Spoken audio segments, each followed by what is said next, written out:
Assalamualaikum warahmatullahi wabarakatuh. Pada kesempatan kali ini, saya akan menjelaskan mengenai kabel fiber optik. Fiber optik adalah jenis kabel yang terbuat dari serat kaca atau plastik halus yang dapat mentransmisikan sinyal cahaya dari suatu tempat ke tempat lainnya. Sumber cahaya yang digunakan biasanya adalah laser atau LED. Kabel ini berdiameter kurang lebih 120 mikrometer. Cahaya yang ada di dalam serat optik tidak keluar karena indeks bias dari kaca lebih besar daripada indeks bias dari udara. Karena laser mempunyai spektrum yang sangat sempit, kecepatan transmisi serat optik sangat tinggi, sehingga sangat bagus digunakan sebagai saluran komunikasi. Karakteristik fiber optik adalah sebagai berikut. Yang pertama, beroperasi pada kecepatan tinggi gigabit per detik. Kedua, mampu membawa paket-paket dengan kapasitas besar. Ketiga, biaya rata-rata per node cukup mahal. Keempat, media dan ukuran konektor kecil. Kelima, kebal terhadap interferensi elektromagnetik. Keenam, jarak transmisi yang lebih jauh, yaitu 2-60 km. Lalu bagian-bagian fiber optik seperti pada gambar, yaitu outer jacket atau jaket luar adalah bagian terluar dari fiber optik yang melindungi inti kabel dari berbagai gangguan fisik secara langsung. Buffer adalah mantel dari serat optik yang berfungsi sebagai lapisan pelindung dari gangguan fisik yang mungkin terjadi, misalnya lengkungan pada kabel dan kelembapan udara dalam kabel. Yang ketiga ada cladding, adalah bagian pelindung yang langsung menyelimuti serat optik dan melindungi core, serta sebagai pemandu gelombang cahaya yang merefleksikan semua cahaya tembus kembali kepada core.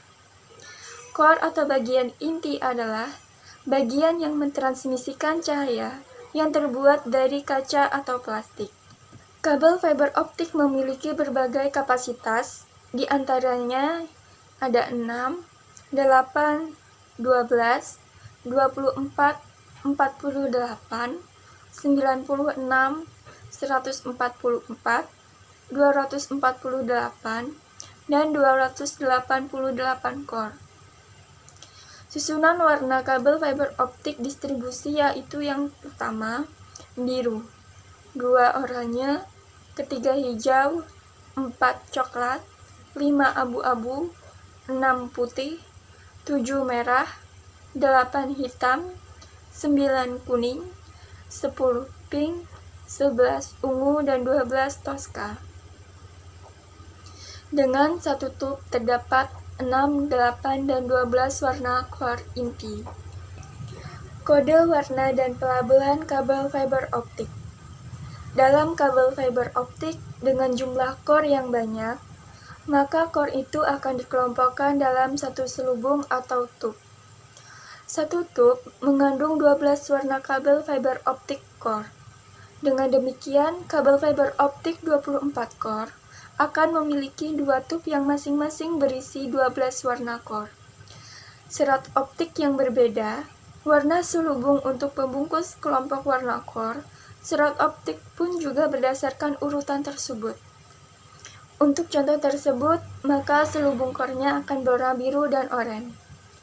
Demikian seterusnya, sehingga jika Anda mengupas kabel fiber optik 96 core, maka akan memiliki 8 selubung dengan warna biru, oranye, hijau, coklat, abu-abu, putih, dan merah.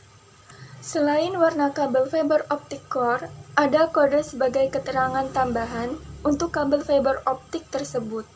Di antaranya SM, yaitu jenis fiber single mode, MM, multimode, 48-4T, menunjukkan jumlah fiber optik dan jumlah tub.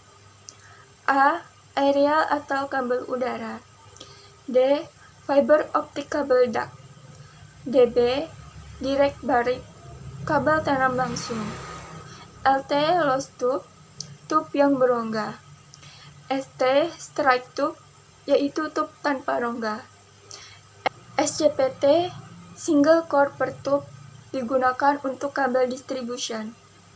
NZDS Non-Zero Dispersion Sheet Fiber atau fiber tipe G655, yaitu fiber yang mempunyai dispersi sangat kecil. Contoh cara membacanya adalah, jika pada kabel tertulis 48-4T SMDBLT, maka berarti kabel tersebut berisi 48 core, 4 tube, jenis single mode, dan untuk kabel tanam langsung, serta jenis tubnya adalah berongga.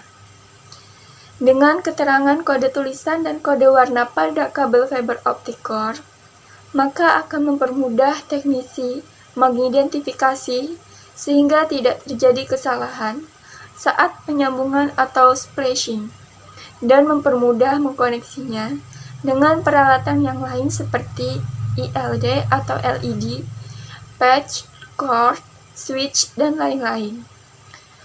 Lalu, ada pun jenis kabel fiber optik multimode, yaitu jenis serat optik yang dirancang khusus untuk mentransmisikan lebih banyak sinar cahaya dalam waktu yang bersamaan dengan masing-masing pada sudut pantulan yang sedikit berbeda di dalam inti serat optik tersebut.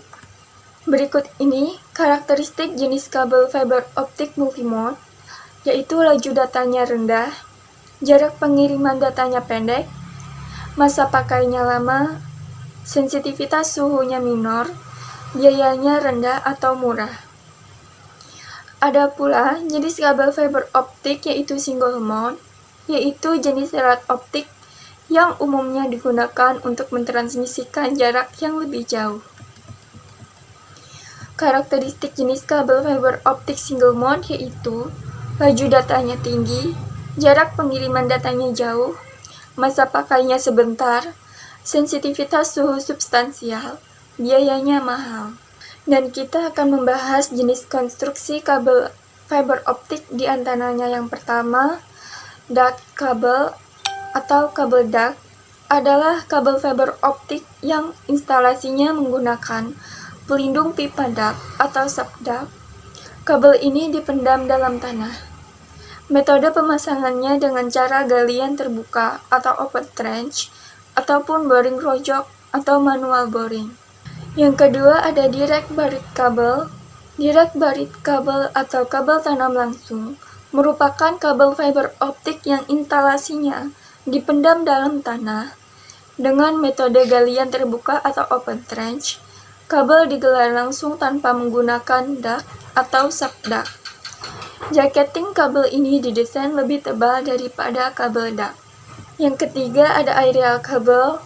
Aerial kabel atau kabel udara merupakan kabel fiber optik yang instalasinya menggantung di udara. Metode pemasangannya, kabel digantung di antara tiang-tiang penyangga. Terdapat 3 jenis kabel udara, yaitu figur 8, ADSS, dan OPGW.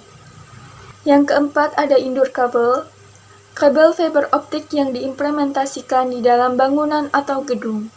Di Telkom sendiri, Telkom Akses menerapkan kabel drop core yang terdiri dari 2 core biru dan oranye.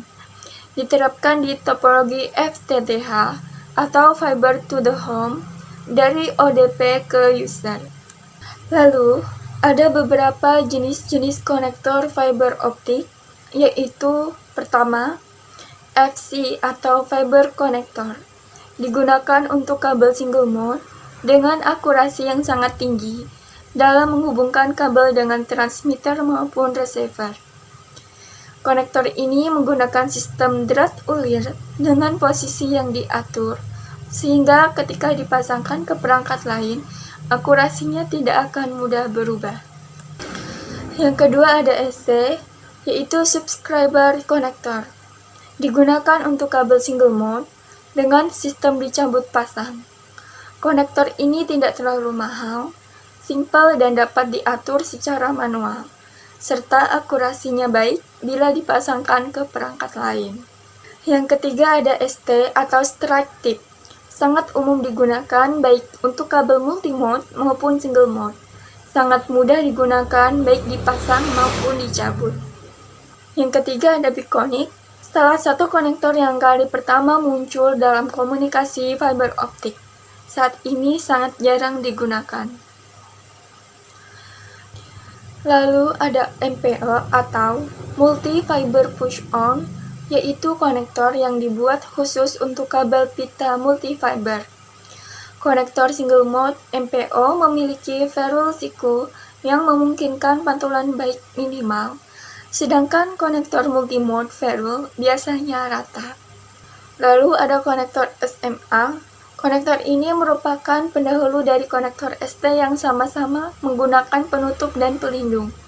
Namun, seiring dengan berkembangnya ST konektor, maka konektor ini sudah tidak berkembang lagi penggunaannya. Dan yang terakhir ada konektor FSMA. Meskipun FSMA sesuai dengan IEC 6175422 adalah salah satu desain tertua di serat optik, namun tetap digunakan di beberapa pasar khusus.